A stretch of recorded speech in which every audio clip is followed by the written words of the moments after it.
How waste can be wonderful. Waste wonderful कैसे हो सकता है? First you tell me what is waste.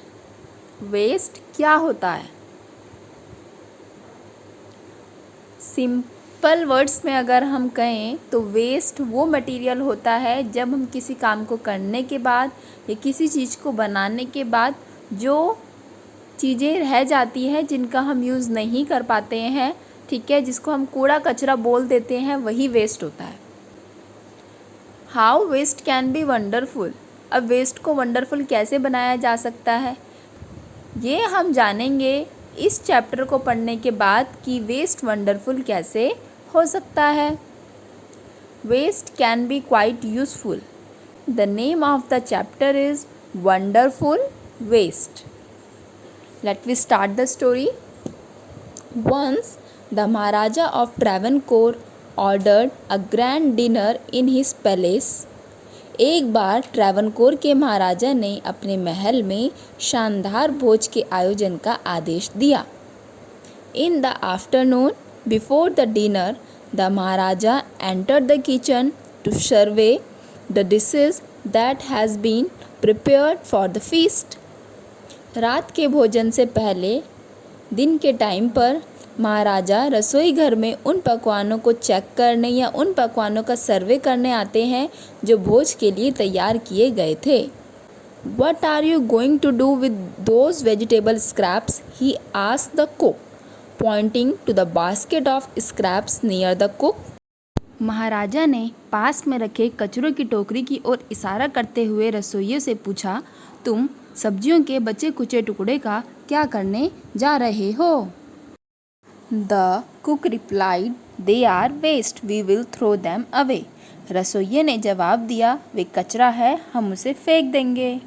हम सब्जी के इन छोटे छोटे टुकड़ों को बर्बाद नहीं कर सकते, इन्हें कैसे भी करके उपयोग में लाओ।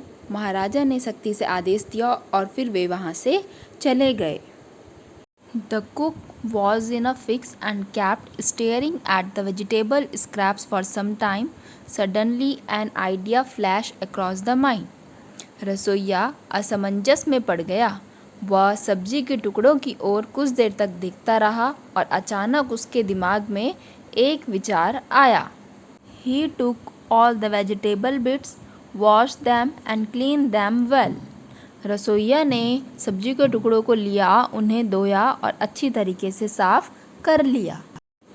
Then he cut them into long strips. उसके बाद उसने उसको लंबे लंबे टुकड़ों में काटा। He put them in a huge pot and placed it on the fire to cook. उसने उन्हें एक बड़े बर्तन में रखा और पकने के लिए आग पर चढ़ा दिया। Next he ground some fresh coconut, green chilies and garlic together. He added this paste and some salt to the cooking vegetables. फिर उसने कुछ ताज़ा नारियल, हरी मिर्च और लहसुन को मिलाकर पीसा और इस पेस्ट को थोड़ा नमक पकती सब्जियों के साथ डाल दिया। A tempting smell coming from the pot. Now he whipped some curd and added it to the curry. बर्तन में से लुभाने वाली सुगंध निकलने लगी। अब उसने थोड़े दही को फेंटा और उसको कड़ी में मिला दिया। He also poured a few spoonfuls of coconut oil and decorated the dish with curry leaves. Lo and behold, the new dish was ready. उसने कुछ चम्मच नारियल तेल भी डाला और कड़ी पत्तों से उसे सजा दिया। लो देखो, नया पकवान तैयार था। The cook served this new dish to the guests that evening. रसोइये ने इस नए पकवान को उस शाम आए अतिथियों को परोसा। Everyone was eager to know the name of the new dish. प्रत्येक अतिथि इस नए पकवान का नाम जानने को इच्छुक थे। The cook thought and thought, then a name came to his mind. He named it Avial. रसोइया सोचता रहा, तब उसके दिमाग में एक नाम आया। उसने इसका नाम एवियल रखा। Avial became famous all over Kerala and is now one of the dishes in a traditional Kerala feast. AVL संपूर्ण केरल में प्रसिद्ध हो गया और अब यह केरल के पारंपरिक भोजन में परोसे जाने वाला पकवानों में से एक है।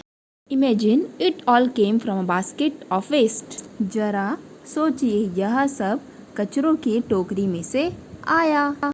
Moral of the story is waste can also be wonderful if we use the waste well.